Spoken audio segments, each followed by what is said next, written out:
All right. Good morning, everybody out there. Um, it's morning when I'm streaming this, so uh, and from the United States, I guess I should say, in case anybody international is checking this out. That'd be cool. So I've got my chart here. I should say my arrangement of a chart here. Let's go into scroll view because that's always easier for me to uh, to follow along. So I added some more stuff from last time. Really some stuff I edited. I did all the muted. I think I did all the muted things with everyone here. I think I streamed all that. I did have to do some quick edits a little later. I don't think I really changed much content. Um, it was more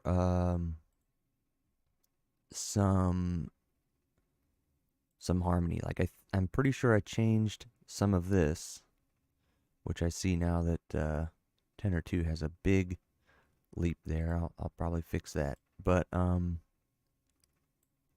I added a lot of changes and made some corrections there. So yeah, I don't think I changed a whole lot here.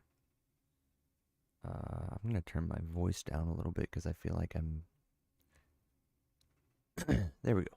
So I didn't change a whole lot here.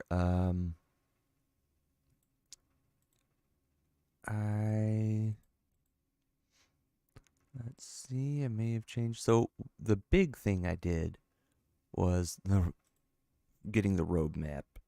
Um, Getting a roadmap put down, and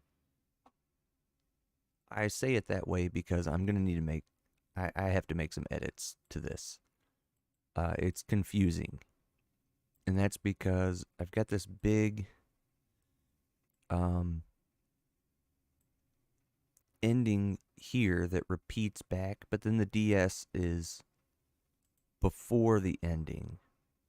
So I really need to make we've got at the end of each solo, we've got a vamp here that builds up. And what I really needed was I've got the jump to the coda here at bar 95, and it takes us all the way back to, I think, like 5 or something. 5? Yeah, bar 5. Which is confusing. Not really okay. So I need to get rid of the sign. I need to get rid of the two coda marking. I need to fix this. What I really need to do then is make all of this a sort of first ending. And I need to add some bars in and make a second ending. And that second ending is basically going to be this.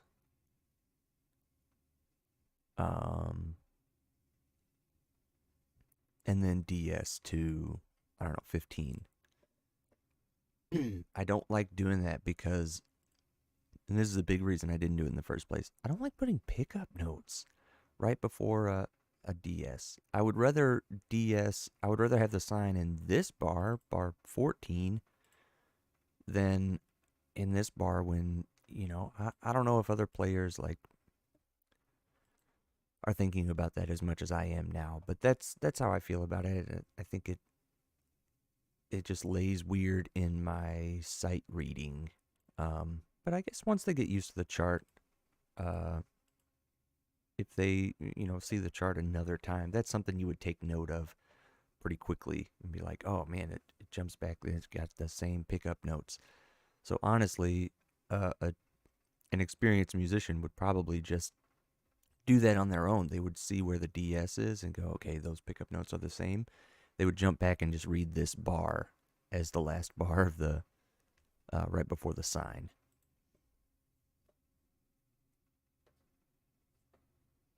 So,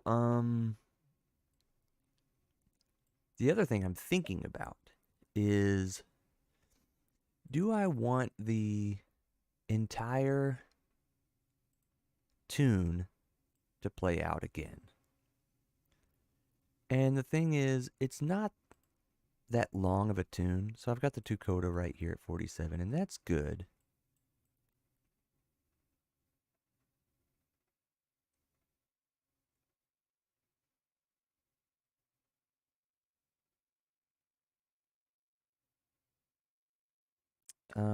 It does, let's see.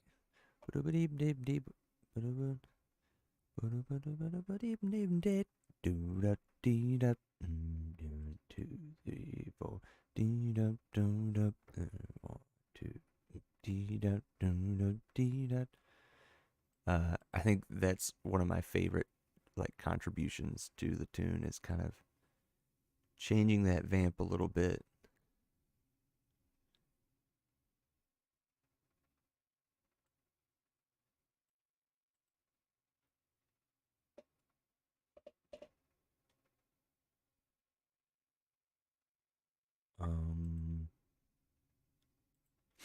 My only thing, and I like that, not because I don't like the original vamp, but I think the listener has heard that boom up, dee up, dee up, dee up, doom up, that it's kind of like this change, this alteration of it, um, puts it off balance again.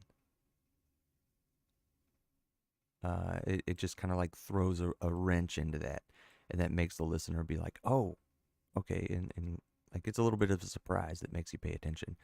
The only thing I'm kind of rethinking about this section is, should I maybe have this happen right after the solo section before the head happens again?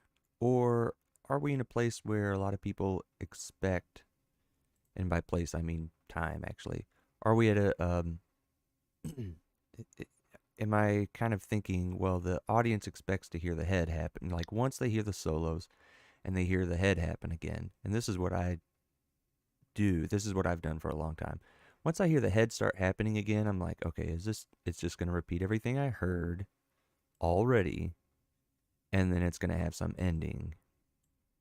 Like that's fine. I've already heard this part, and I think that the average listener's attention span is kind of at that place.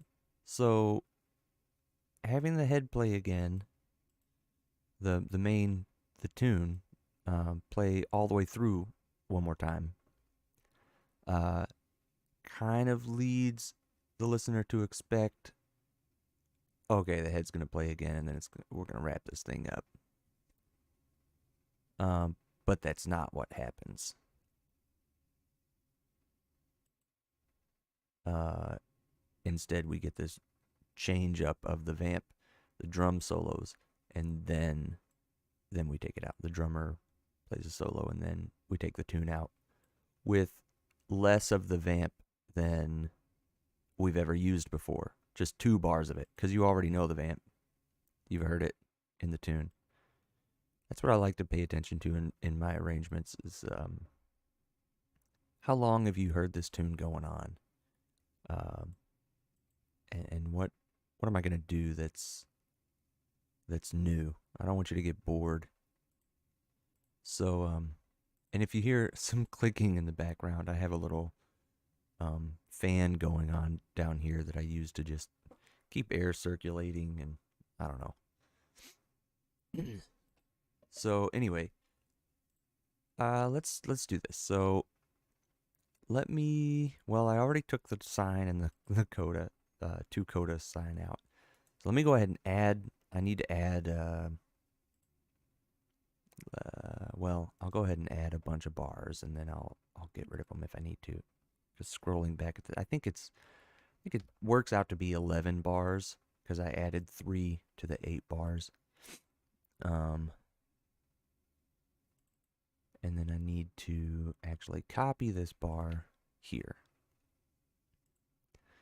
And then I need to get rid of the repeat here. There we go, because it's going to be, this is going to be the DS. So the bar line actually should be a double bar line. And I don't need to worry about that because I'm going to copy it. So this is actually going to be first and second ending, which means I can use the repeat tool and select it like this. And then I'm going to say first and second ending. Boom, just like that. We're done. I am going to have to hike the number up there a little bit, but that's fine. And then what I can do is grab this. Well, I think I may be making a mistake here because I think in the parts, Finale may bridge this line. Let's see. Well, I'm in scroll view, so let's go out of that. Okay, it looks like Finale doesn't bridge this line. Whatever. The important part is when I do this is one thing I love about Finale, and I really haven't messed with every other program to see if they do this too, but when I fix this, Finale will assign this edit to the measures instead of like just the place on the page. So it's attaching this. It's not saying, okay, that's just an arbitrary like length of that line. It's kind of assigned to, it's going to go into this measure this far. So then when I do back out of here, I look like an idiot.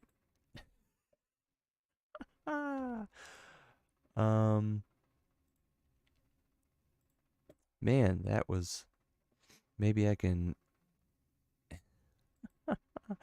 edit the ending.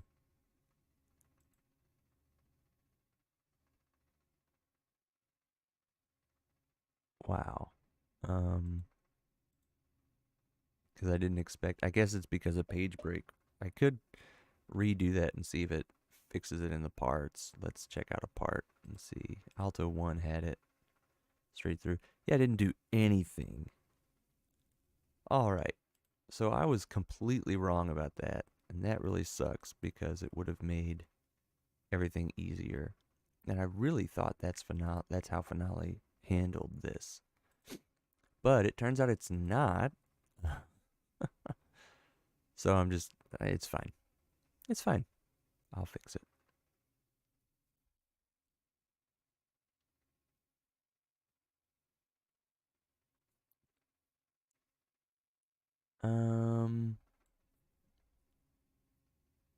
I did change my mind on the length of this note. I want this to be a solid whole note. I want this to be a long doit, I think is the actual thing I should be calling it. It's not a scoop because a scoop has a target up to a note. This doesn't really have a destination.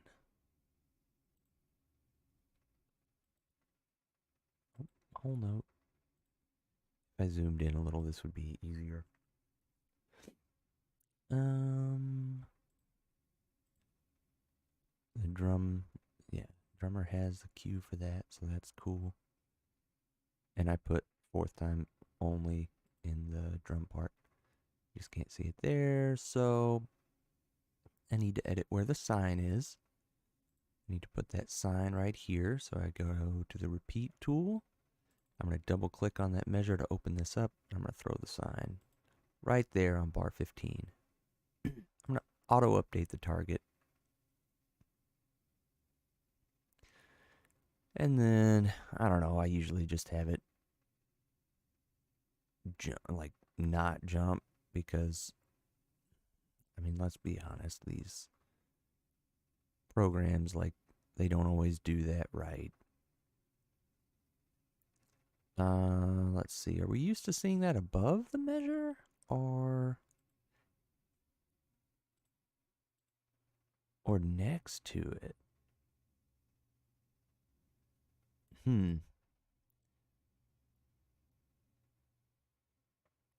Let's see if I have some charts hanging around that have a sign here. Let's see what other people have done.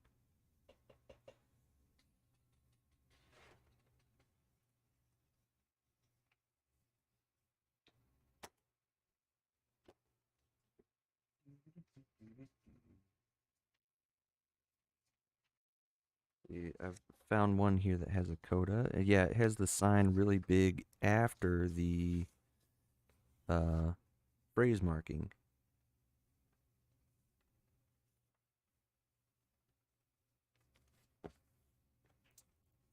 So yeah, I'll do that. It's to the right of the measure marker there, so I'll go ahead and do that. Hopefully that edits where it is on every. I can do this and okay, yeah.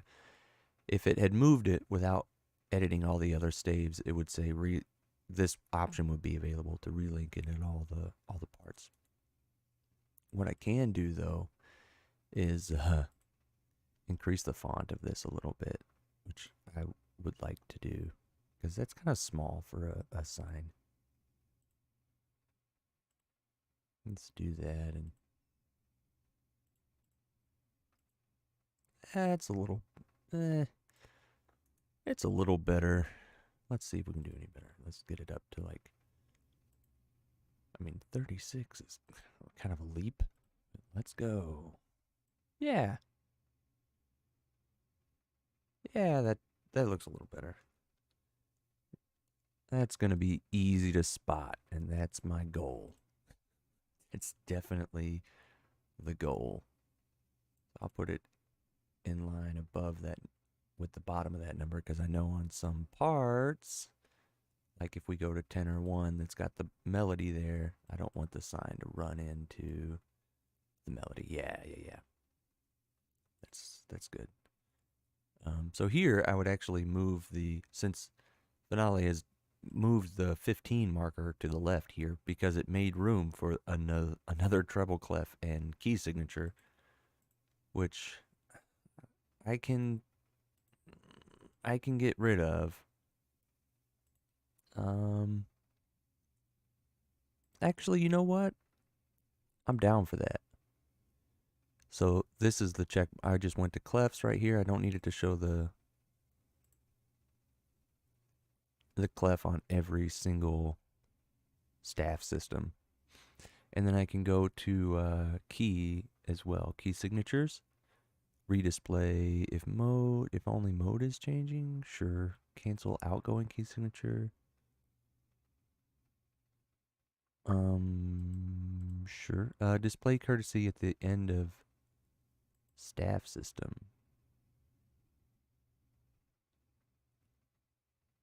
I don't know. Redisplay. No. There it is. Only on the first step. It does a weird. I don't know why it says it differently from the clefs thing, but yeah, only on the first staff system. I'm down with that. I don't think I have any mode changes, but I'll leave that checked. In C, no, I don't need to display a bunch of naturals in C. Cancel outgoing key signatures. I don't even think this changes keys ever. So I'm down with that. Let's apply it. Okay, then we go to these parts. And that's just a lot cleaner, man. That's so much easier for me to read at least. And I think it's easier I think everybody sort of feels that way about it. Like it's just easier to read. There's not a bunch of clutter here, even though it is showing a courtesy clef at the beginning of every line. So let's see, display clef only on so it is the same language. This is courtesy clef at the end of a staff system. Nah. All right. So that's just that's cleaner. They know what clef, you know what I mean? Like, know what clef we're in. Nobody's gonna assume, like, oh, it must have switched clefs there. Get out. Come on. All right, sorry, that's my rant. So, the only thing that's kind of weird then is that we don't have bar lines at the beginning of the staff system. I bet that's a document option too. Now that I've taken the clefs and keys away, close bar line at the end of each system. Oh, there we go. Left bar lines, display on single staves. I bet that'll do it. Yeah. Yep. That did it. Cool. So, man, that just makes it really nice and clean. This is more how it would have looked. I mean, obviously, besides the computer generated fonts and everything, this is more like it would look if I had handwritten this chart. Because every system, the beginning of each line would have a bar line on the left. But I wouldn't take the time if I were writing this chart by hand to draw a new treble clef and key signature on every line. That just takes up more time. And it's unnecessary. The players, jazz musicians are kind of used to this sort of thing. Having the courtesy one at the top of the page, that's actually a courtesy, because we don't really need that either. Like, nobody's gonna say anything if that's not there. They would just be like, oh, it's not there every time. We're still in the same key. And surprise, I'm in the same clef.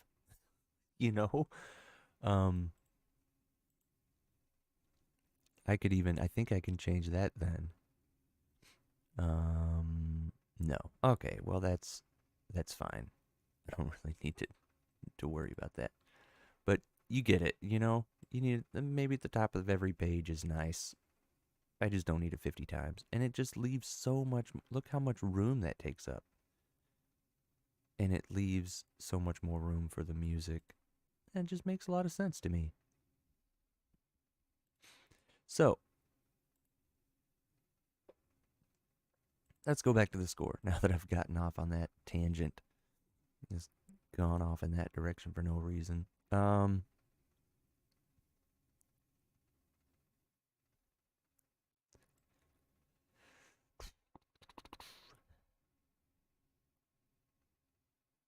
So we've gone to Harmon Mute. We've got our sign, our Del Signo, the sign right there by bar 15. We've still got the 2 coda happening in the same place, because that's where it needs to happen. I think that's a good size for that. I think that's an okay. I don't think that needs to be bigger. First time only, that's good. On cue, I'm going to leave it like that, even though it could be, I need to unlink that first, because it might look good on the parts, but then, I'm going to move it around here. I like to only show these things on the top stave of that section, because they're beamed together. So I'm going to let it be assumed that they all have the same marking there, that's on cue. Okay, then you just have to know if anything's in the first ending.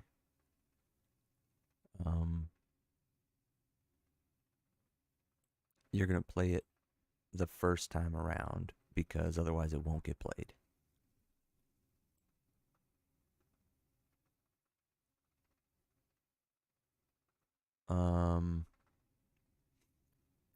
I can change this where the marking, the number under here is different, so I can edit the ending, and the ending number can be for more solos.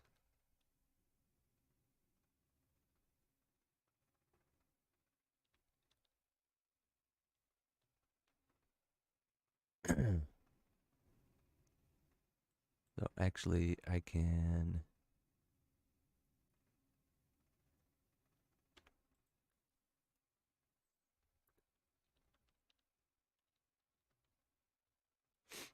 there we go. I can put alternate text in there. And then that's fine. For more solos, go here. And you're going to play this to break up each solo. But number 2 is going to be edit ending. We're going to get rid of that number, and it's going to be last solo.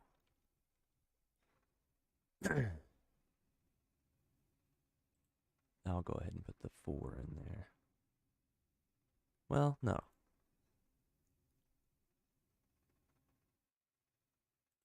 That's fine. So cool. Last solo.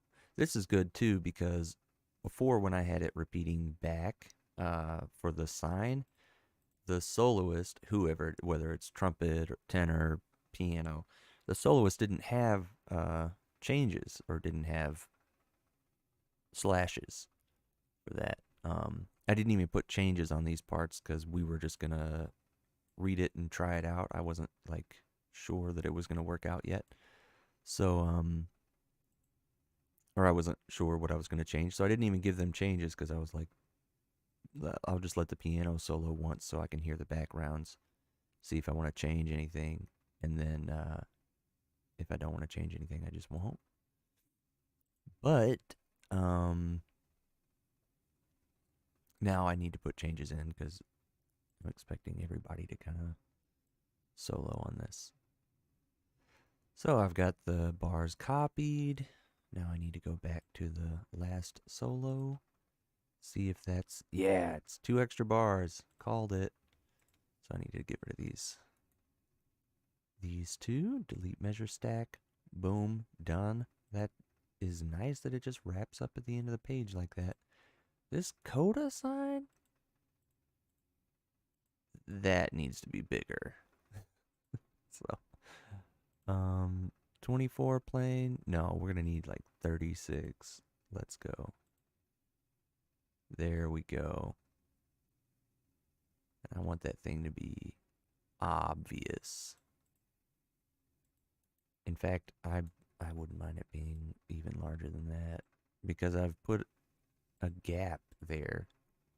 Like I've added a blank bar. What better way to use that blank bar than to be like, this is the coda so obviously. Just for everybody's sake, man, that's so nice when I don't even have to think. But look at that. That's obvious. Here it is. Coda. So it's good. It's good to make it obvious. So nobody has to just like spend a bunch of time interpreting a bunch of things, especially where the coda is, because that's such an important piece of information. All right, so we've got this. So what do I need to put here? I need to make it clear that this is the DS. Okay, so DS al coda. I don't need the last time on here, so I'm actually going to get rid of that because it says it's last solo in the ending. So that's saving me some text there. So I'm just going to put DS al coda. Auto update it. Sure. Jump. We should have where this is the, what has happened to my ending here?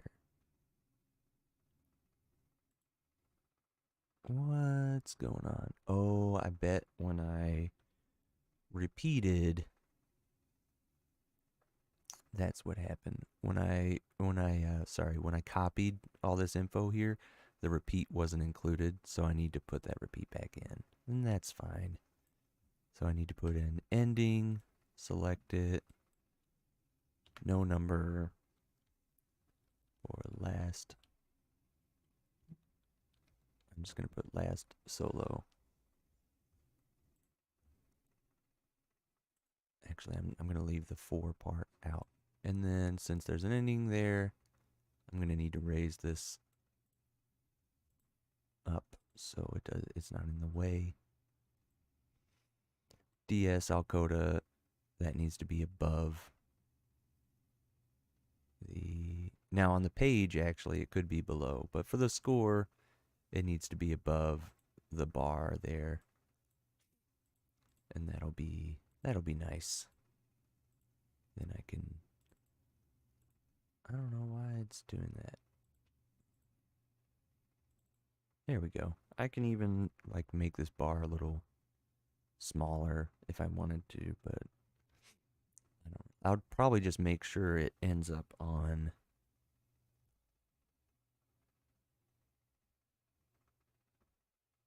ooh, that was a mistake. There we go. So I'll make sure this ends up on this beginning this page no matter what. And you can see that I've done what I did was I selected the measure, and you can use the up and down arrow to if the down arrow sends it, if this were arranged vertically, down to the next page, and the up and arrow sends it up to the previous page. If I pushed the up arrow right now, it would try to make this the last bar in the previous page. If I pushed it up again, it would make it the last bar on this page, which would scrunch all this stuff together for these 2 pages and would be really terrible. So I locked it here so that it's the first bar on this page every single time. That's just a way to, Finale tries to auto space these things out so that it makes sense, but sometimes it doesn't make all the sense in the world. So yeah, I do that. Sorry for the sniffles. Got a little bit this morning, so got a little bit of sniffles. I'm gonna let everybody else know that this is a drum solo. I don't know if I've used that marking before, so I'm gonna just duplicate it and edit. I'm gonna let everybody know that the drum solo is happening right now. So now I've made it, or I've created that marking. Excuse me for a moment. Ooh, sorry. Live TV. That's what happens. So I'm going to make sure everybody knows we've got a drum solo going on here. And I'm actually going to point it at the middle of all these empty bars because they don't need to know right at the beginning of each bar.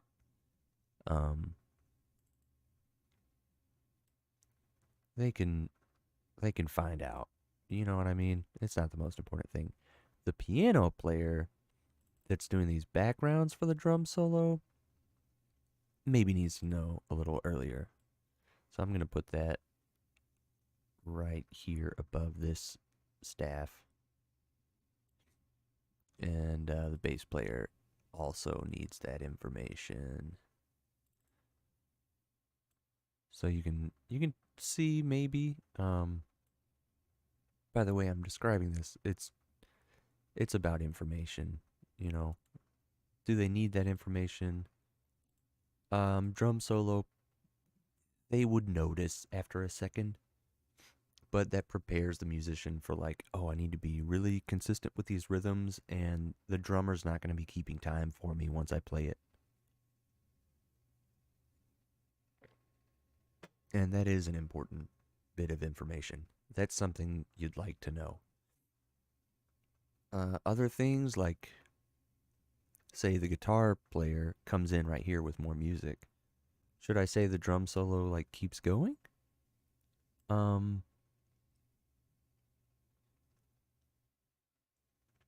No, but I don't think I need to. I maybe should put that it's wrapping up here, though. So I need to put an end solo.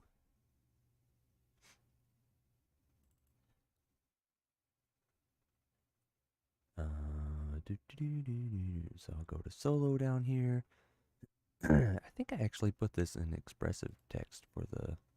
Yeah. Well, it's fine. I'll go to solo. I'll just duplicate it again. And I'll make it end solo. So that the drummer knows when to stop.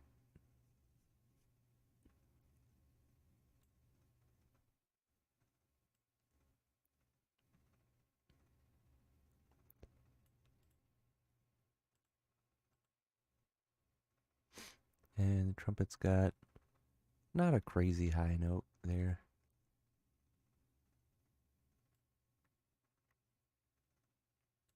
That's fine. It doesn't need to be super high to have intensity. And they could optionally take an octave up.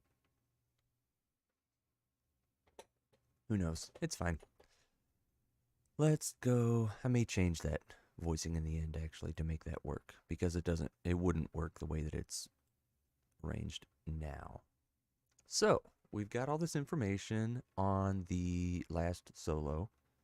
Do need to copy the changes over here.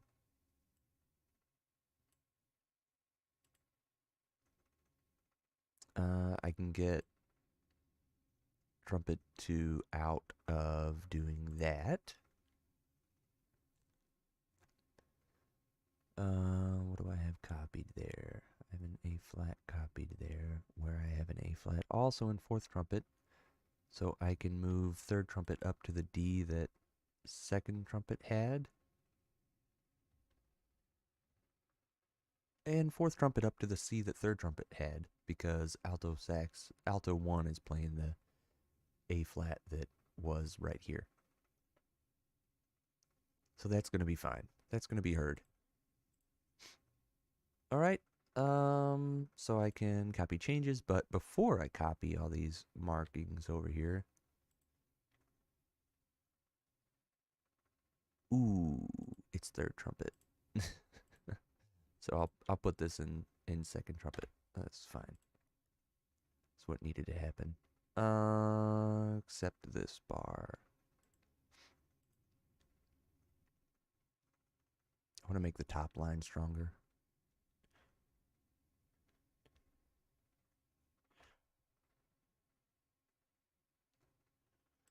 Okay, so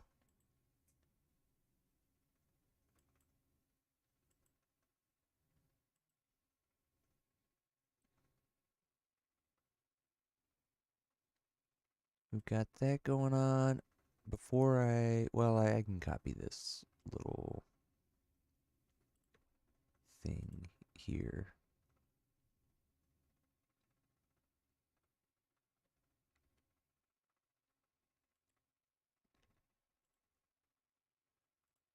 Ideally, the last solo actually should be a piano solo, because the horns have to play that melody line again. I could write that in, but I could also just let, if a horn player decides to play here, I don't know. That could be something we decide on. So let's go back to the beginning, because one comment that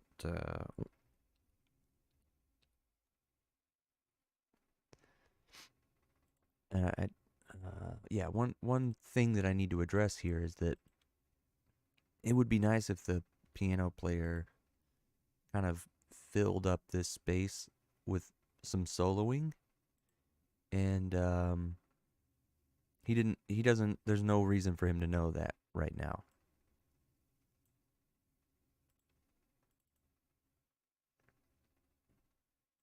So, oops, undo that. We want to leave it with slash marks. And then that is last time only.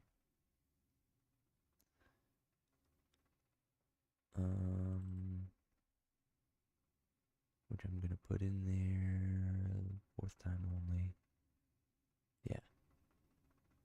But I'm going to unlink it from the part, and I'm not going to show it on the score.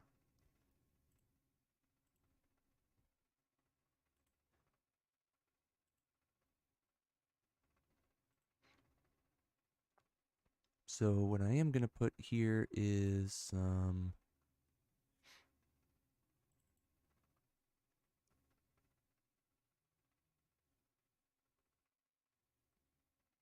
solo fill, fill around, not really melody. Just trying to see if I already have something that indicates this. I think I should have a solo fill. Yeah, light fill, that'd be fine. Mm,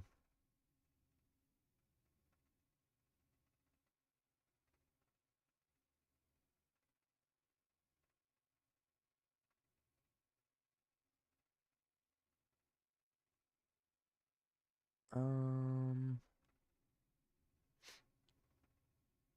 I don't know, I could put like solo over bass or something.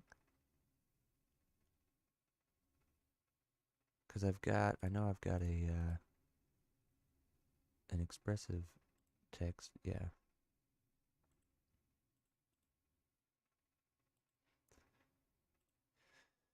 How do I want to do that? Solo fill.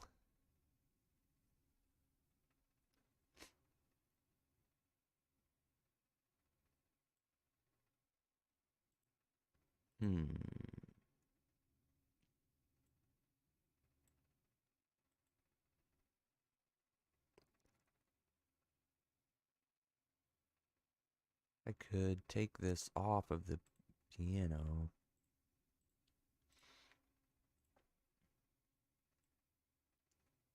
Kind of remove that responsibility.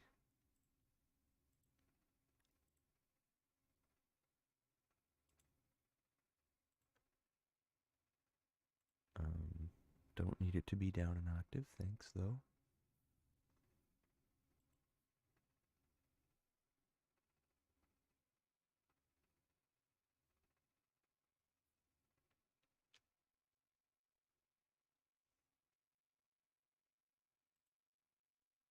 Okay.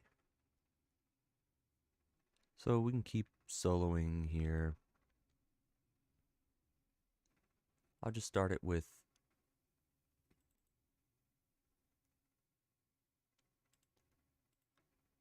solo. Let's just duplicate this one, edit it.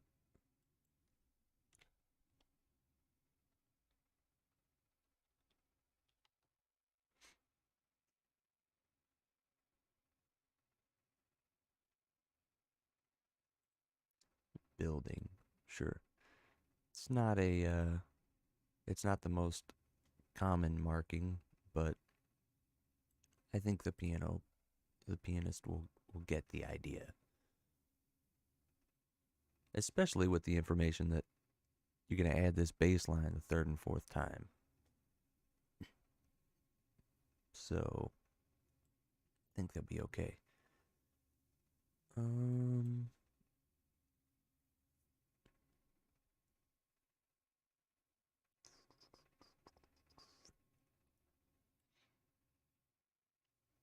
Got the sign in the right place now.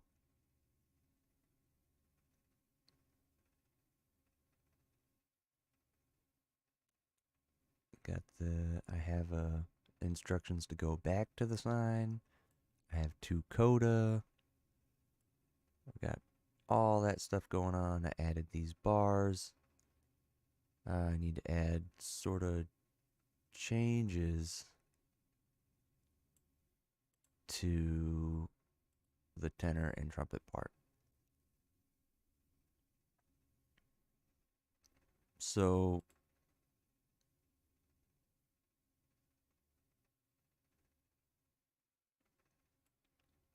need to move that down a little bit so it's not in the way there.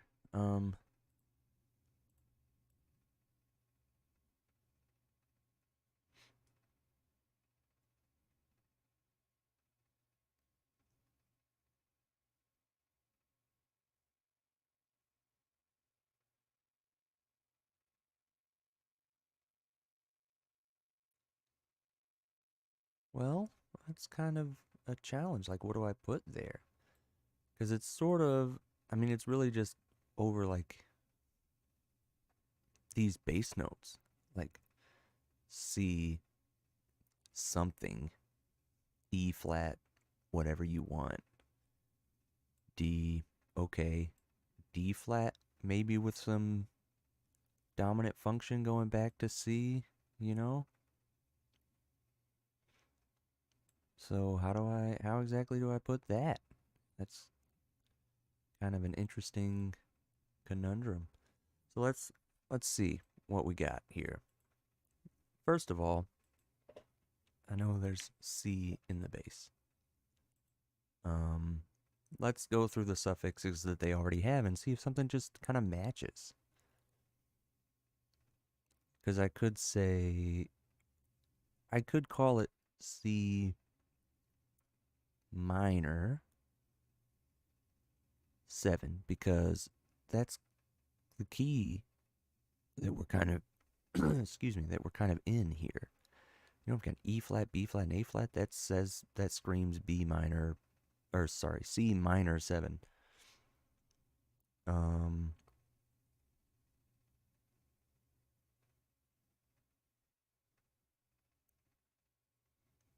And maybe that's kind of the best way to put it, but then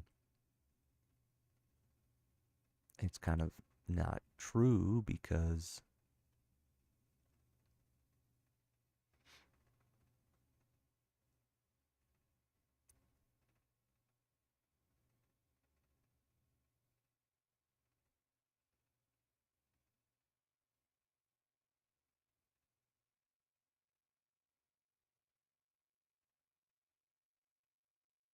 that's not what's in the bass. So they could play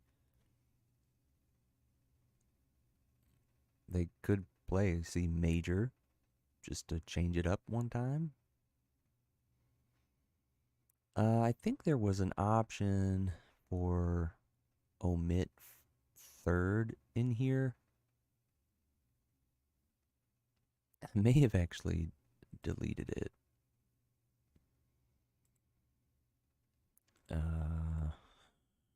I can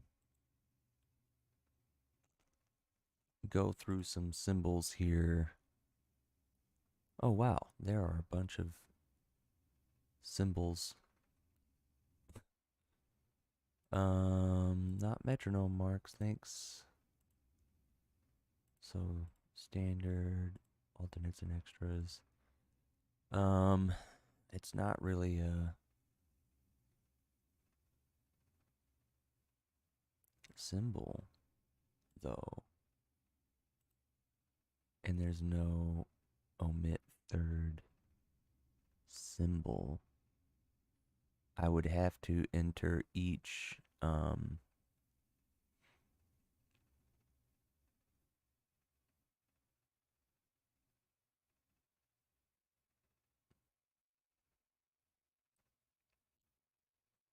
oh, you know what? You know what I've seen in the past? I've seen the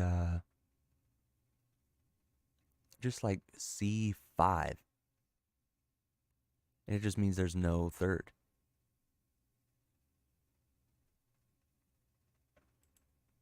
Maybe I'll put that down. Because I have seen that before. Let's see how that looks on the page. Yeah. You know what? I think that's what I'm going to go with. Really, because that makes the most sense to me. That's what it is. It's just a C with a fifth over it. Let's see if typing it gets that result. Yeah. It's just a C with a fifth over it. Why not? So just C5, E flat 5, D5, D flat 5. Then we get in here. Now let me make sure I didn't put some kind of tonality in these parts. No, I didn't. So it's the same for things. I don't want to say chords necessarily. C5, D, E flat 5, D5, D flat 5. But whatever kind of stuff you want in there. All right, so then we get C, still nothing but fifths. Oh, wait. Yeah, I want to make sure I keep that going on. I don't need to move that. What did we do here? G, we've got the B flat, the D natural. Still looks like all. Ooh, it looks like I added a 2 there. Then E, D,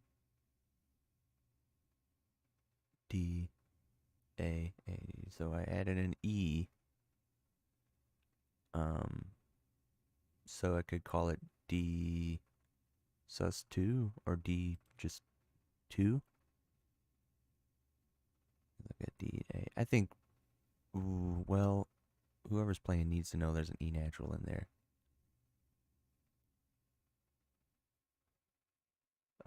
So let's copy the first 2 bars over, and then I need to get I think there was a suffix that had just 2 on it, like maybe sus2. 7 sus2, that's not really the truth.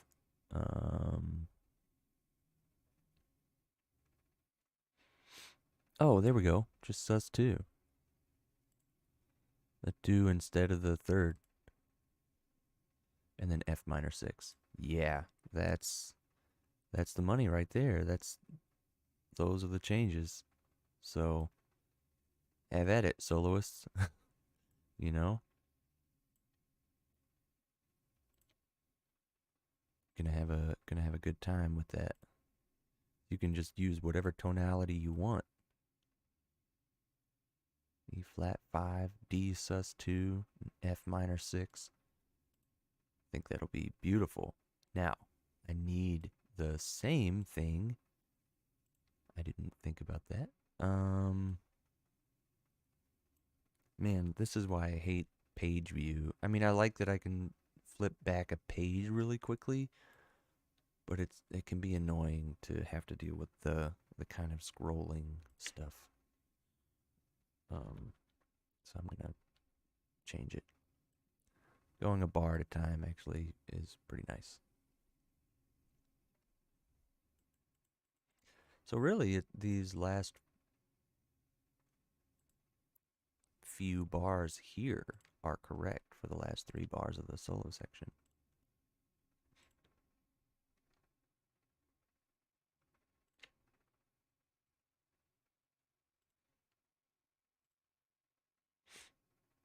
Yep, looks good to me.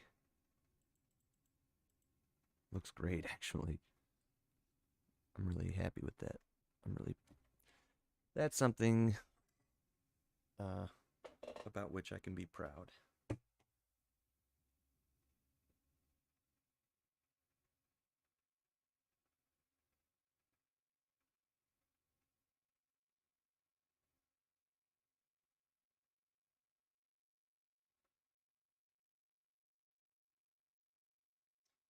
Okay, so let's see. How long am I running here?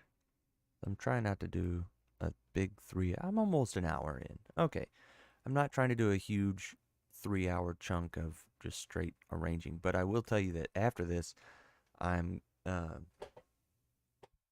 gonna start a separate stream so I can finish up that I Let a Song Go Out of My Heart arrangement, because I need to get that that needs to be finished. Definitely.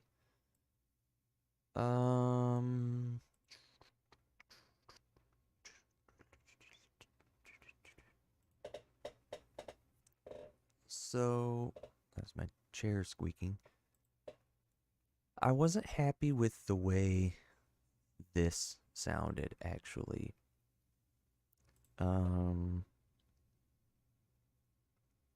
And to explain,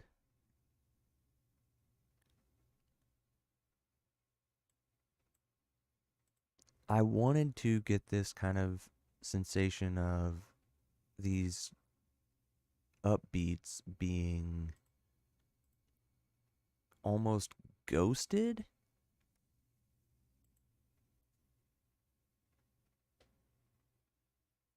And what I ended up with was, since a few horns have them boot up, da da, they ended up accented just like I just sang them. They ended up accented in that way.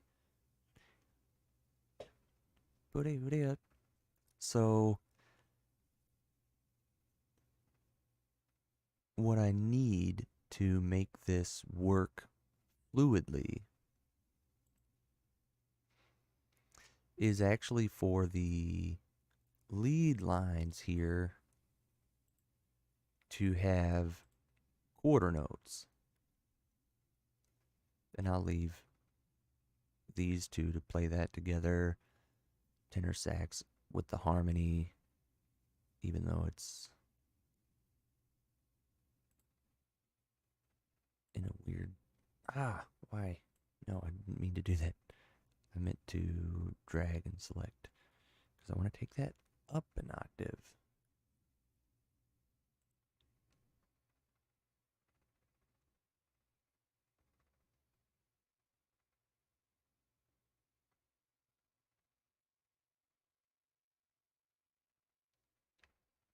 That's a crunchy chord.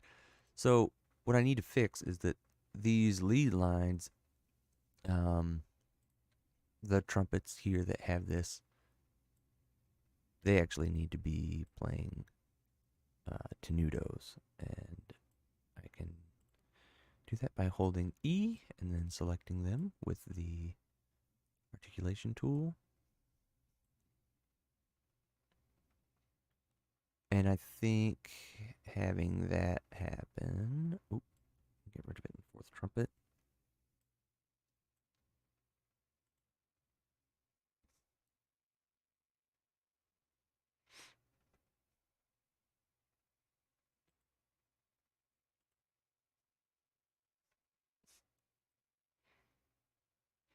And I think then,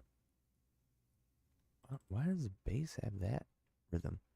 I think making this a half note, not adding a half note, thank you. Making this a half note, and then making that a quarter note for the bass line. I think that'll change this figure, make it more homogeneous through the ensemble. So let's put that on there. You've already got that. Do trombones have it marked? Nope, they didn't have a housetop accent like that.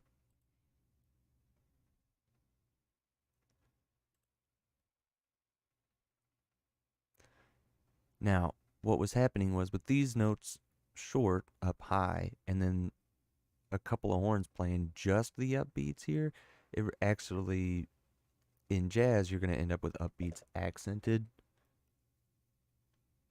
more than not. So, more often than not, I guess. So those horns probably interpreted it as like that, and that is opposite of the effect that I want. I want you to hear and then those upbeats kind of being ghosted. But I want to do that with the band without putting like parentheses around these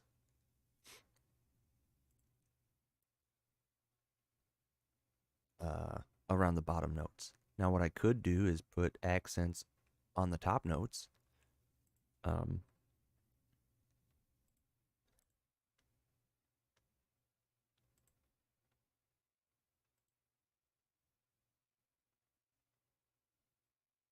Like that. Because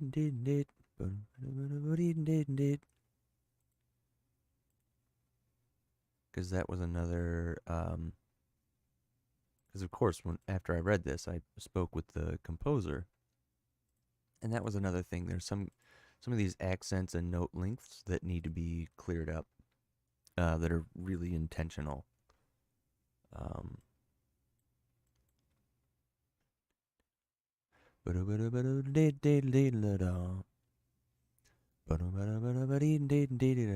So like those need to be accented.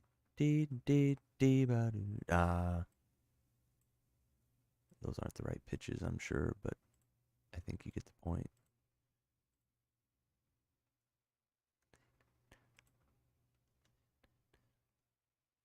So then what I could do to really kind of clean this up is draw phrase markings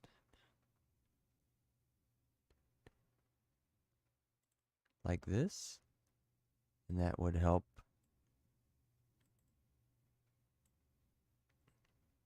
What just happened? It like grabbed that accent and got rid of it somehow.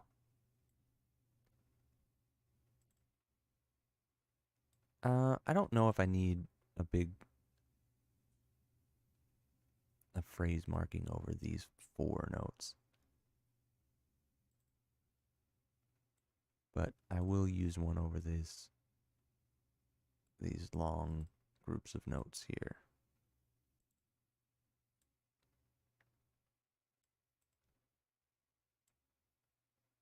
And I do want the bass. I want the bari sax to still play short underneath, as well as the bass trombone. I do want those to be short. I can put accents here.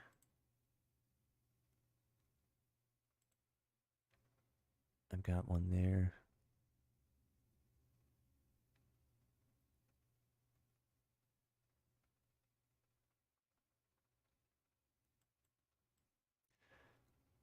All right. So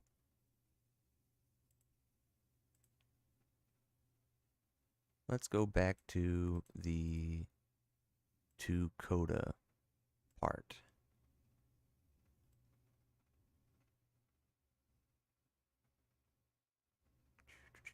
It should be right before the solos here. There we go.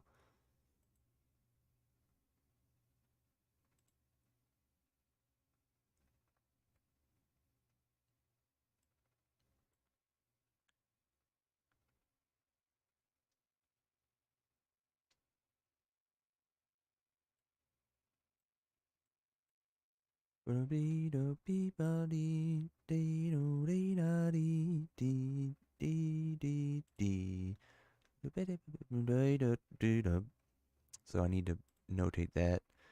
D dot D dot. The first one is long. Second one is short. D dot D dot. I can go ahead and put accents there. That's fine. That'll just kind of reinforce.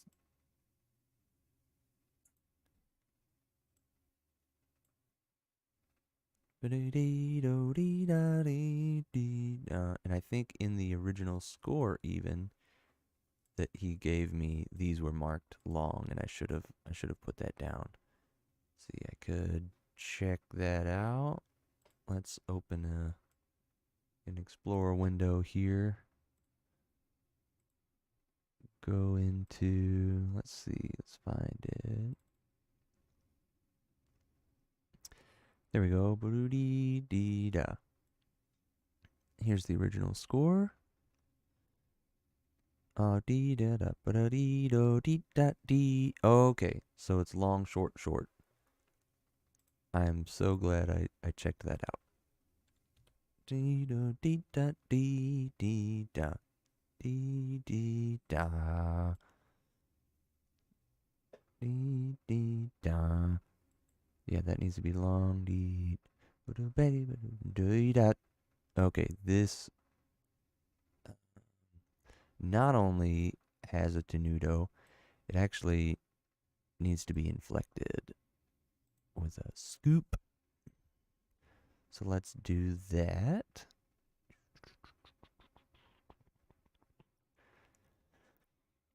This is always a tough one for me because do I want to write this thing? Yeah, usually. So here's the difference between these two markings for me, by the way. If I use this, the little U, partial U over the note, it means you can't, it means the scoop is happening during the note. If I put it before the note, it means the scoop is happening before the note, and then the note is happening on the beat instead of the scoop.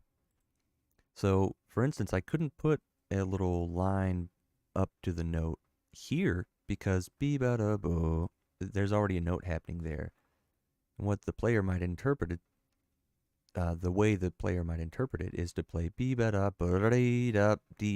like a gliss more than a instead of putting the scoop on the beat. So you see the notes actually coming in the like second half of this beat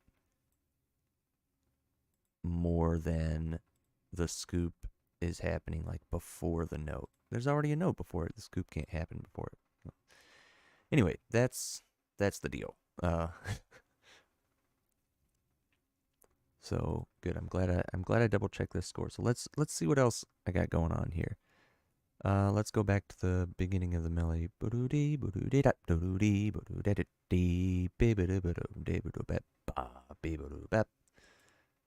I need to put that in.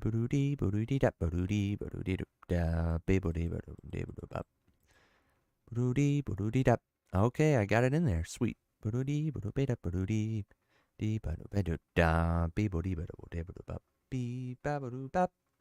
Sweet. Yeah, that ends up working great.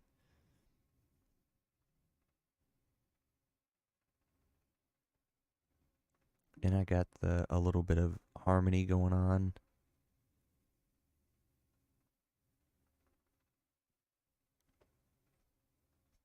Yeah, I think that's a really proud moment for me.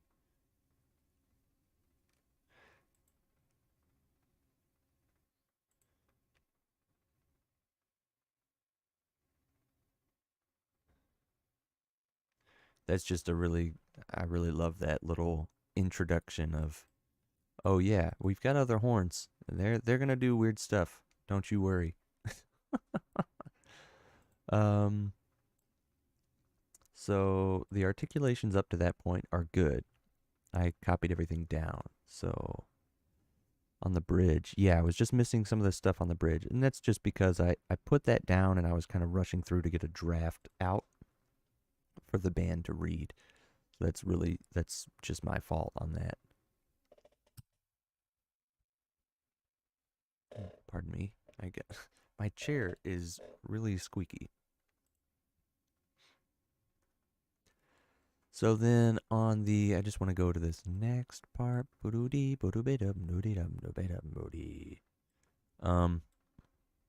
Here on the score, I don't really have markings as to, well, it's a PDF, so it's highlighting it weird. But I don't really have markings that sort of indicate where the accents are going on. But I do have this bass line underneath. But the accent is clearly on the downbeat. in the melody, but it becomes on the upbeat in the bass. So let's check that line out. We've got, I'm going to go back to what I've got because I've got it all in concert pitch, and that's just a little easier to digest for me anyway. So we've got this E flat, which it's not unison. E flat, boo doo dee da. So back down to, so E flat down to C flat.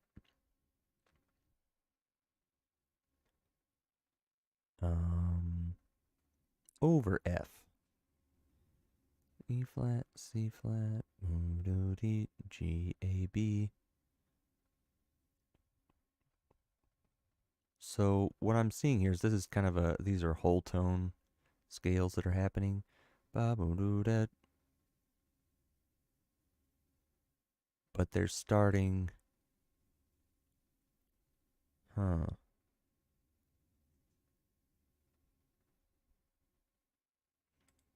because I see them in chunks like this.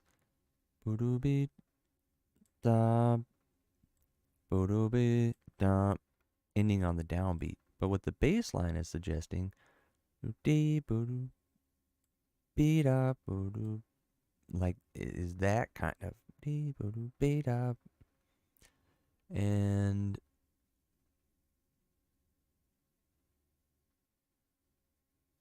all of these are in the same until right here. Well, we've got B, C natural, and D. That's when we've left the same whole tone scale. Let me double check here. Always offers that thing on the right. I just don't want that there. Rudy. Yeah, B natural, C, and D. And that's when it leaves that. But I guess between E flat and B could have been a C and D the whole time instead of like C sharp or D flat, because we don't get one until the very end right there. Let's see what the tenor has it in unison. Oh no, sorry, the tenor is transposed and it's not in unison. So here we get in concert pitch, we've got G, E flat, F, G, and then E flat, D flat, which is translates to B natural, E flat to C sharp or D flat. So up until that last little bit, we've got this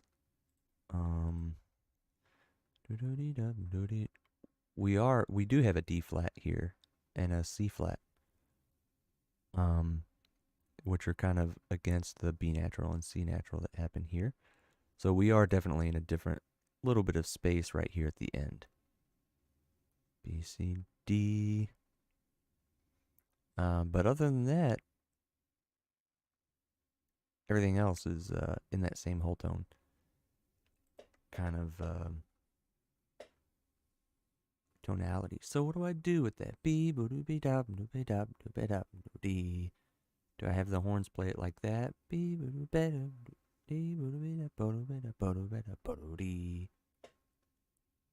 do I have them play it like that? I think I'm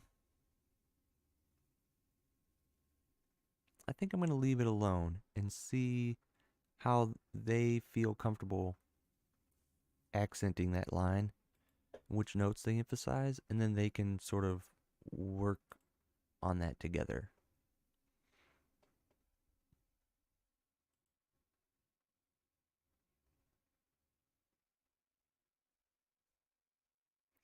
I also we're building back into this heavy section, I want to get the bari sax involved in that.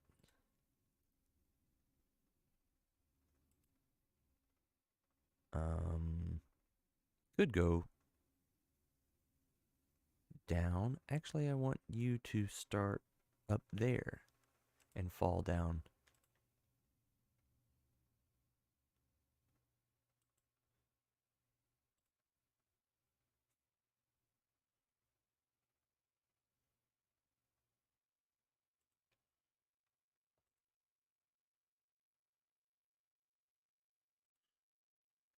Because I think having it jump down or jump up like that, I mean, that's just a deal with the range of the bass, you know? So I guess I could have the piano ignore that and just keep going down.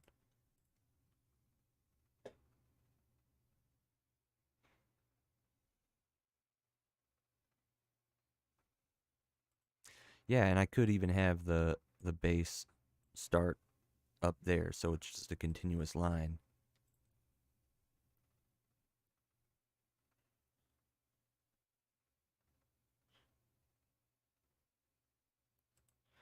Yeah, and I could have the bari player, not with distortion, just play that first hit.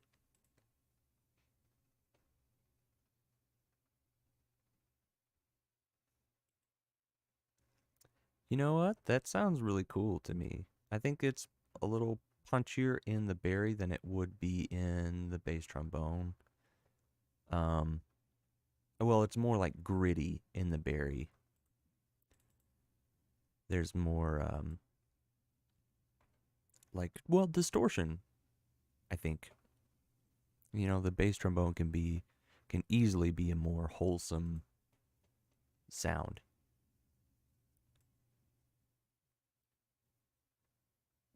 Like more with more tonality and less edge. The bari can really just easily load on some edge. There we go.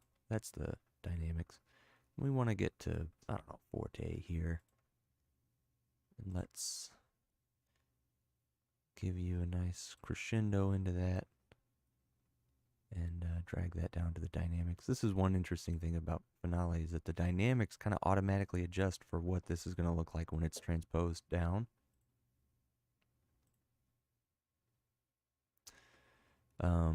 Which I guess the bari part doesn't move, but when the arms are down like that, I could move it up from here.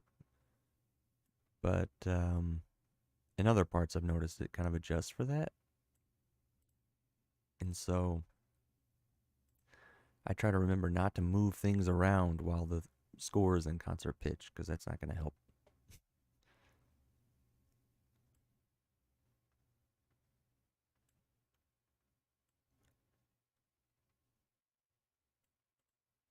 I could change that to 2 distortion.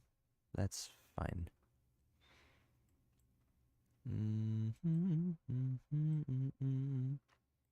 All right, let's check this out. Let's give this a listen. Then I can just do some visual editing, some like I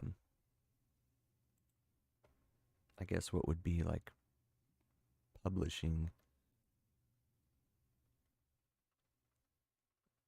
or some copyist work later and make sure that it's easily readable by a conductor and the players. Let's go ahead with it.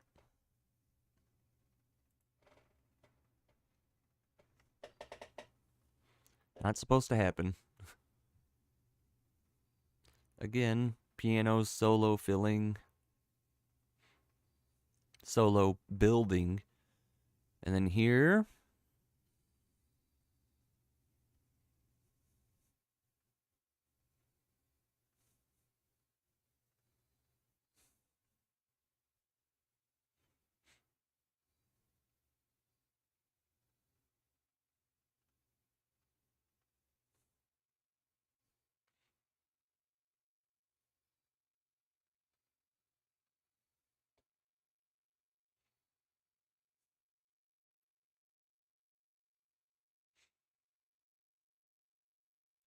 Then we're into the little swing combo here.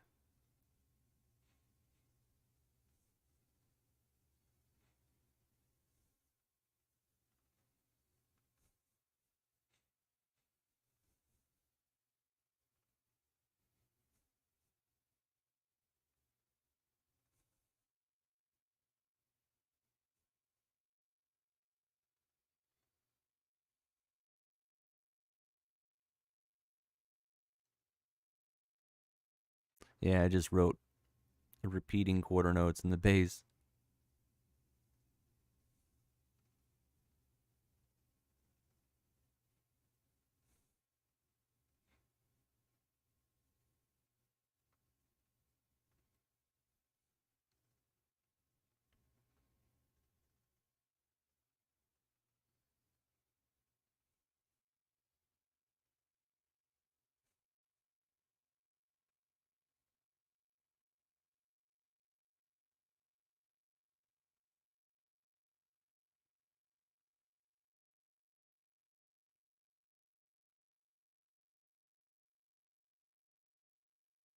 It skipped to the second ending. All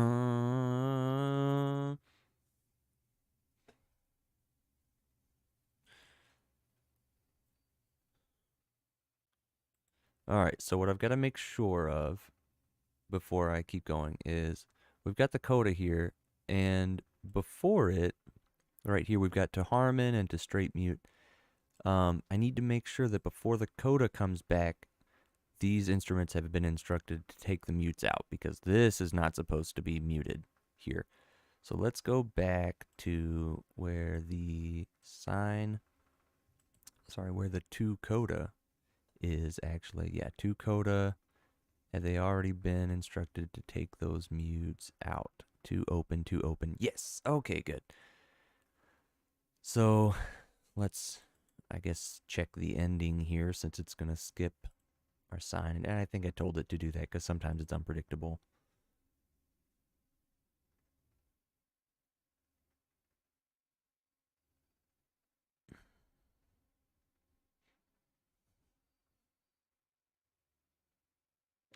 Dun, da, dun, da,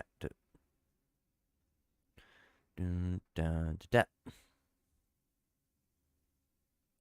Yeah, I think that's a really cool version of that. And I love that this on beat 2 kind of obscures what, if you do this twice and then 4 times, it obscures where the beginning of the form is, because it could be that, it could be this one, it could be this one, and it kind of makes it interesting. It makes it an interesting loop.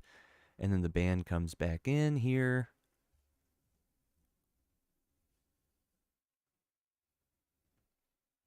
Mm, mm, mm, mm, mm. Da, da, da, da, da, da, da.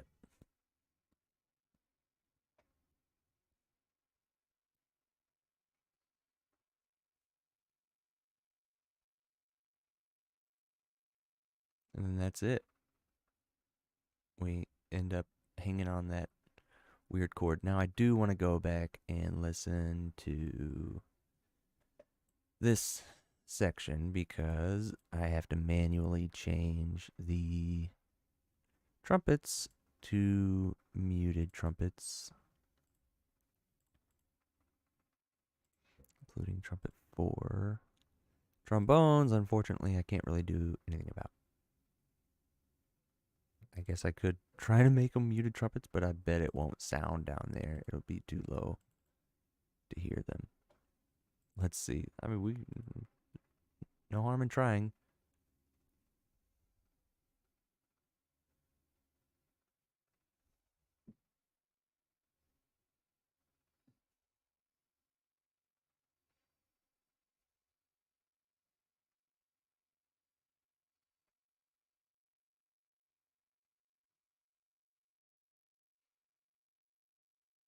And then they switch to open.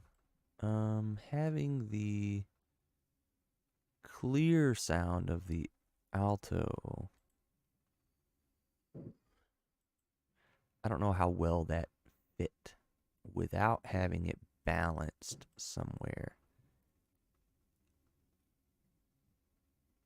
And I think these instruments have this covered fairly well. So I'm going to balance that alto sax part with the second tenor. Yeah, and I'm going to use that to...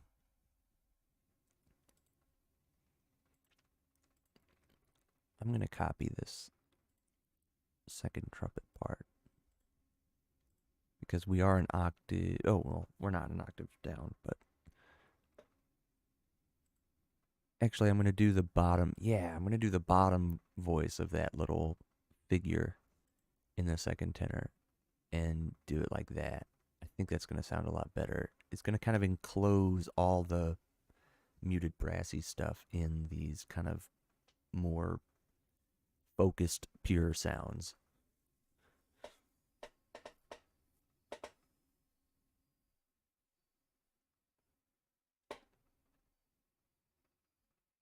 Yeah, that balanced way better. Yeah, that was 1,000 times better on the balance. That just worked. That was way better. All right, so let's... I'm going to wrap this up because I got to get on the road to a gig soon. Yeah, soonish. And I'm really, as far as the arranging goes, I'm really kind of finished up with this piece. And I can, all the copyist sort of editing, I can, I don't know, I can make a video later going through it, but it's really just boring stuff. Like, make sure everybody can see everything that their part says, you know, go through the alto sax part and make sure nothing... I changed a lot of stuff, you know, so last solo, I can create multi-measure rests for that. And then same thing here. But now I've got this 6 bars running into, you know, running into that. So do I want to have it look more like that? You know, spread it out a little bit, something. These are running into each other now. You know, all that kind of stuff that you just have to make these kinds of choices. And then you've got this huge slur marking right here. This is just giant. No need for that. But yeah, I can fix that up. Drum solo is way over here into the 8. You know, just stuff like that that makes the chart look like you're used to a chart looking. There's no reason for this to not be included in this multi-measure rest. I've got to decide. I've got to find out what's doing that, because I think these repeat. I've got to edit these, or whatever behavior makes those break up multi-measure rest. It might be this.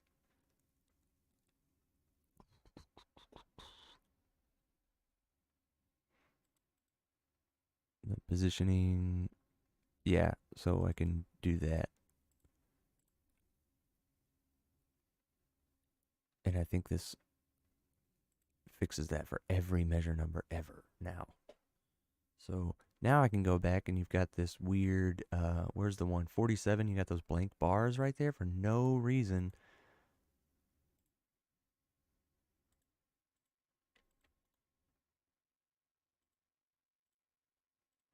And it still didn't fix them.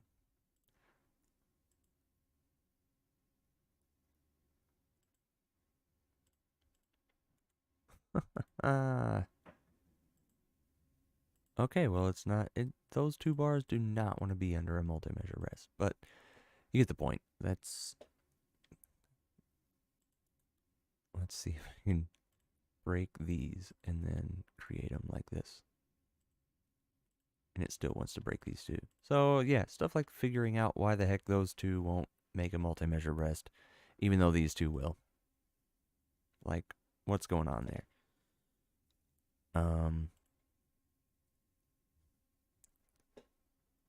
Like it happens here too. Let's see if it'll do it here. If it will recombine this.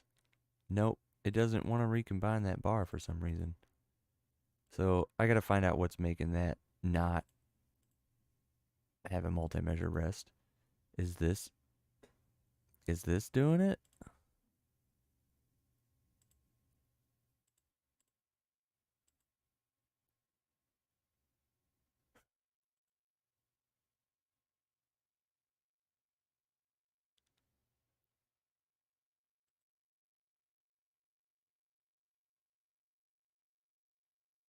I don't know. So yeah, I just gotta figure that stuff out.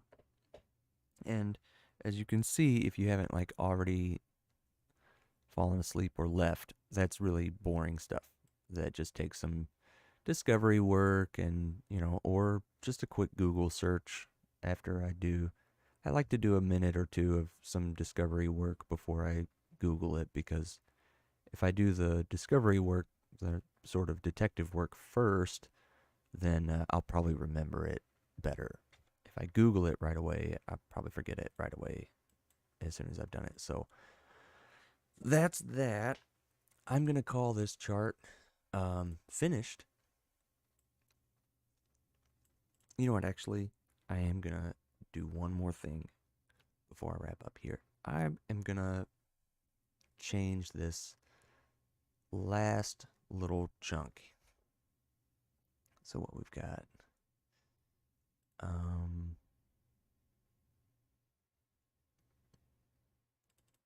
I'm actually going to take this up a little bit.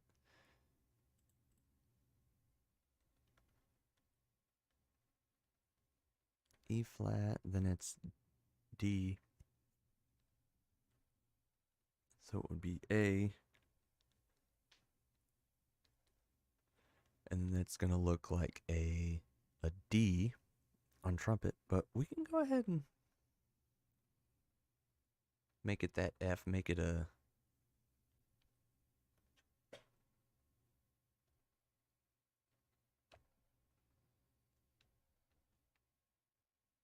Actually, let's make it the fifth. That'll be a stronger, because we're still on that F minor 6 chord, right? Yeah, I think that's going to be a stronger voicing.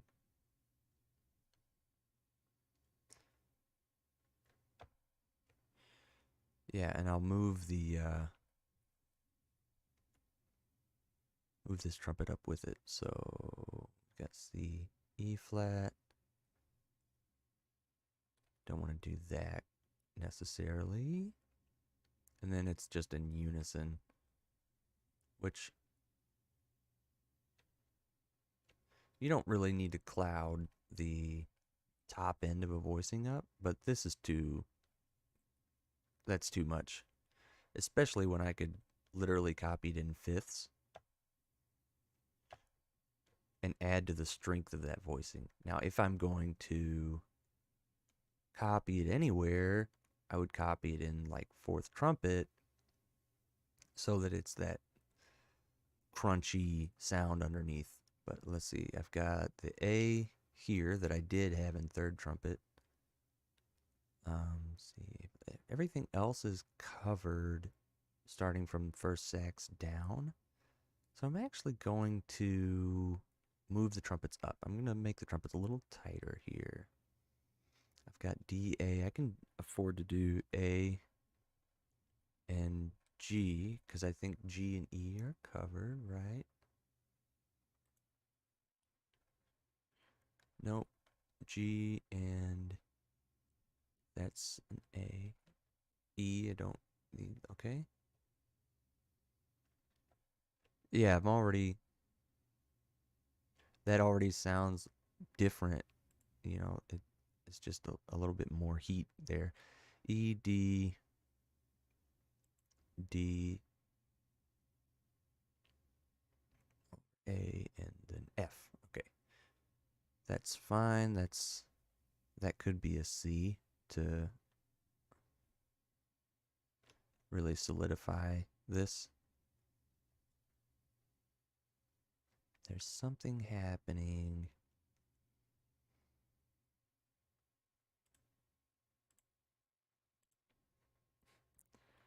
I'm going to raise this up a little bit.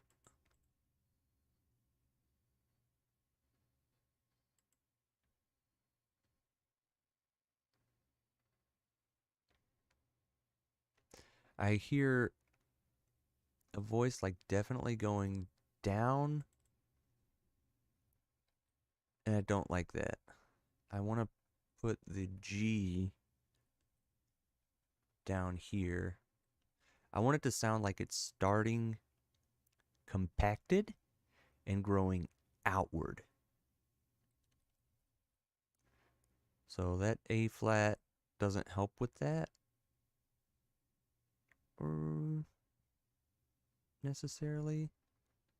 I'd rather have that, and I don't know why it's like, oh, tenor sax. That's why. So I could really put tenor on that C and put this tenor on the F. And then I would have the D here. Put that nice tritone in the saxes. So let's play it. Yeah, I think also what's happening here. Let's see, I've got it A flat, F, and E flat. I think I could stand to have actually B flat, A flat, and then the F here. So that's like just in fifths, that's straight up fifths, and it sounds really unison E, you know, like very few voices going on. Then it gets broader there, right? So we've got the F here, E flat, B flat. That's good. I don't know why they're separated like that. They should be built in that direction. And what I can do to help this is take the berry up there.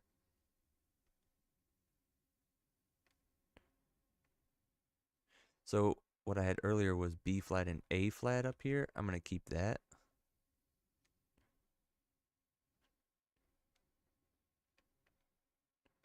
So I need to make this second to last chord a little more interesting. I've got the D natural right here. I've got a G against E. I want to double that A here and have the G here. I think that's gonna, so putting the G here, since that's the, well, really it's D and A are the fifths. So putting the G here will add a little bit of crunch here. I've already sort of got it. What if I did, I think this is gonna change everything. Really enclose the shape that's in the trumpets right here.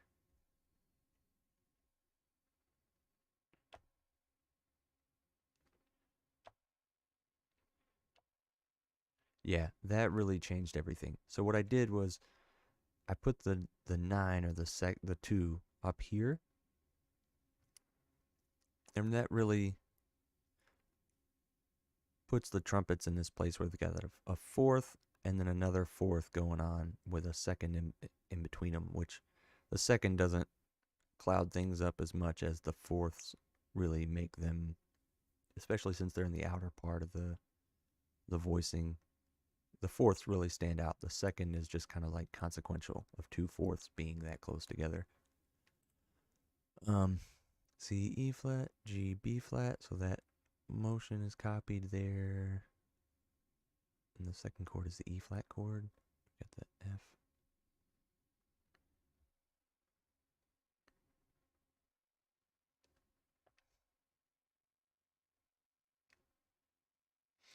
I'm not 100% sold on that voicing. I think it'd be fine to put them in a closed voicing again. Yeah, that makes them really strong. Saxes. Well, let's do the brass first.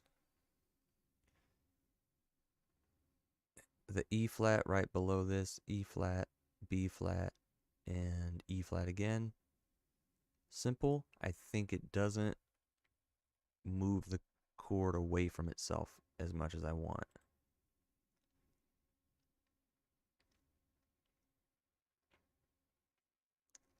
What am I doing with the... Oh, it's C. It's C. I was like, what am I doing with a random G there? Because I was in the E flat chord in my head. So C, G, C, C again. That's fine.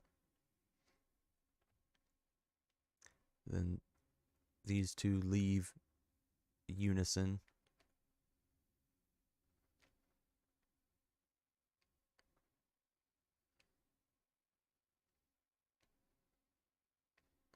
Okay, this is what I think happened. These two got too close together, and I've got that in... I think, yeah. I think these two are getting too close together. Like E here is in the first tenor. Sorry, second alto. And then we've got a D here that's not in any of those voices. I think we can copy that A from tenor. I think I did a better voicing in the saxes here, because that's still a strong register for trombone. That's not the strongest, but it's a strong note, which matters a little more. I could crunch things up by doing that. Yeah, I'm kind of happy with. I'm pretty happy with that choice. Notes sound further. Notes sound closer together than they are when they're in the bass. So I think that skip is fine. I could go to an F to really just set things in stone. Down there on the bottom, but that's just so many roots.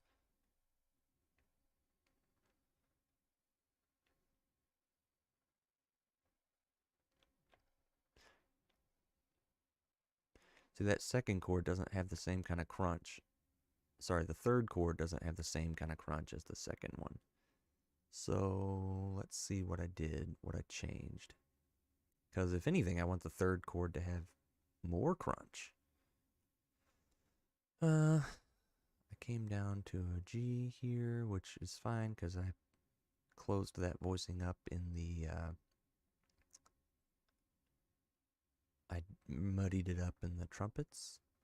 So A, E, D, E, A, E, D, A.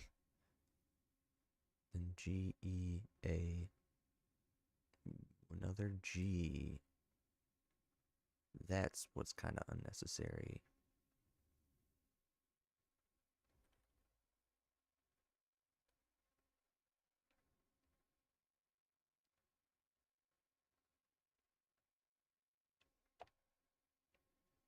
Okay. I think I'm getting the idea that the berry really needs to be on some of these roots.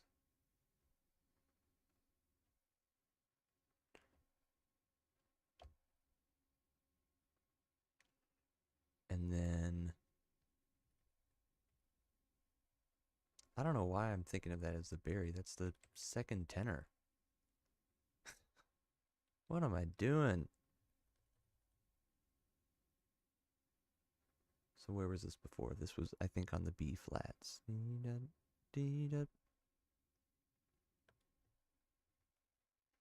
Or it was on an A flat.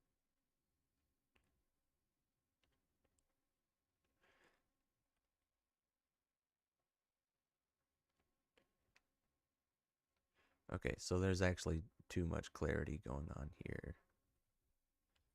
That's why I had it there.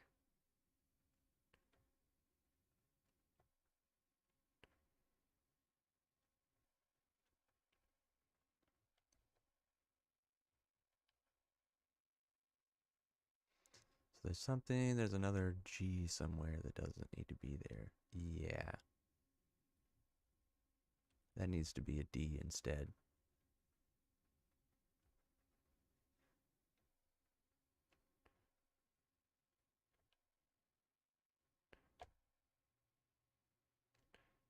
All right, I'm much happier with that. So that's going to finish it out. Boom. That's it. All right. I'm really happy with that. I'm going to call it. Thanks everybody who watched, both now and later. And I'll see you next time. All right. I hope that's been making noise this whole time.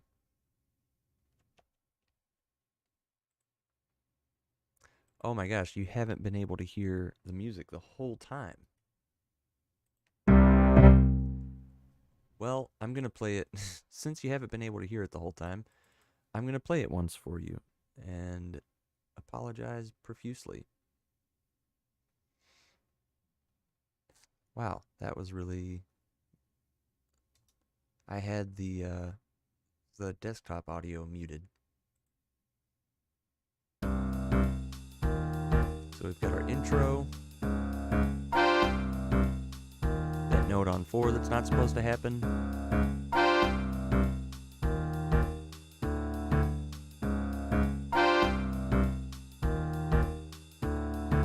Now.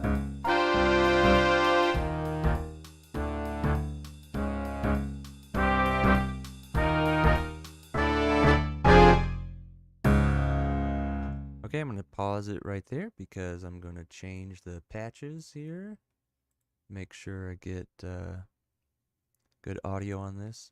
Switch it to muted trumpet. Trumpet 1, 2, and 4 to muted trumpet. I'm going to put these two. I guess it seemed like they played just fine earlier. It's just a weird register for that. Okay. Beat up pop. I'm going to go to the same place. Whoop.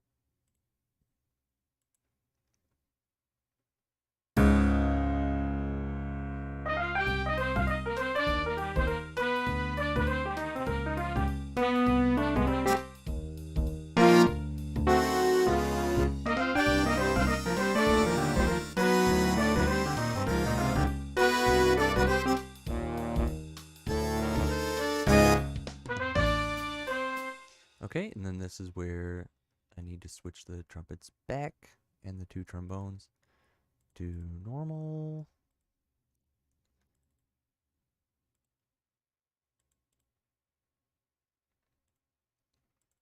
Or I guess open, I should say. I don't want to accuse anybody of being normal. All right, here we go.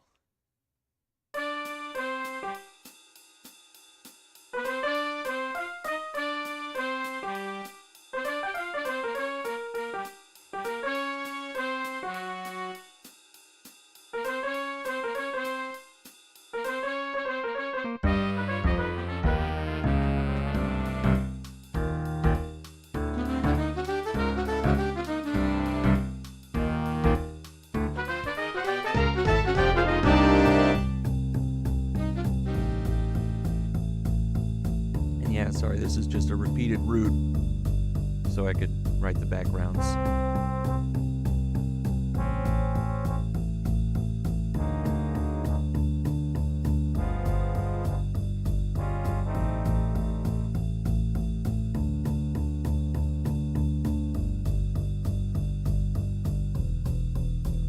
Again, yep, getting closer and closer to the vamp rhythm. Till we get there. Here you go.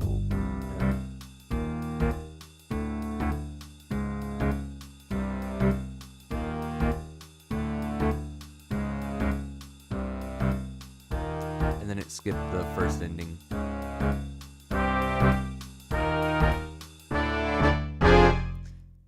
So pretend we played the melody again. Here comes the coda.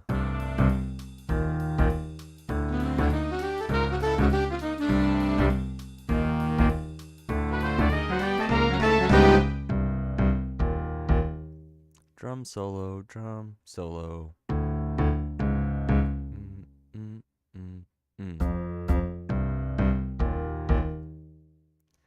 Just change up the vamp. make it a little ambiguous where things are starting. You have to really pay attention to stay on top of where the beginning of the phrase is.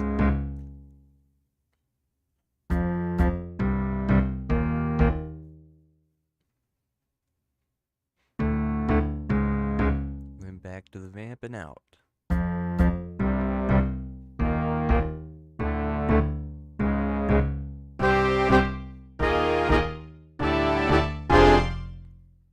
Yeah, I think that's a great representation of this piece. You know, things are changed up a little bit from the original. The drum vamp on the original was the same as the first 4 bars here. So I changed up the rhythm a little bit. The solo section added some backgrounds, changed up a little bit of the textures underneath the head, with the muted brass and alto and tenor. Left the bridge or the B section kind of the same. Then came back in, added some mass to this before the solo section to really just send off the soloist with some heat. Backgrounds again. First ending that really loops around nicely to another soloist, but then second ending for the last soloist that loops back around to the top of the chart instead. Take the coda, top of the chart, A, A, B, and then the last A is at the coda. And then we get that. You think it's going to be that again, but it's not. And then drum solo over the augmented figure, or I guess diminished figure, actually. Boot up, beat up, and then boot up, beat up, doot up, beat up.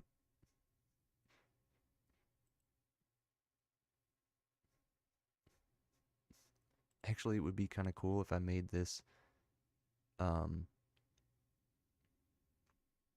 3, put this in 3/4 and had it continue boot up, deed up, deed up, don't up, deed up, don't up, deed up, deed up, don't up, don't up, deed up, don't up, dot. That would be kind of cool, but I'm not gonna try to do that right now. But thanks for tuning in. And I'm sorry you couldn't hear the music until a few minutes ago. I'll see you next time, and I'll have the music playing.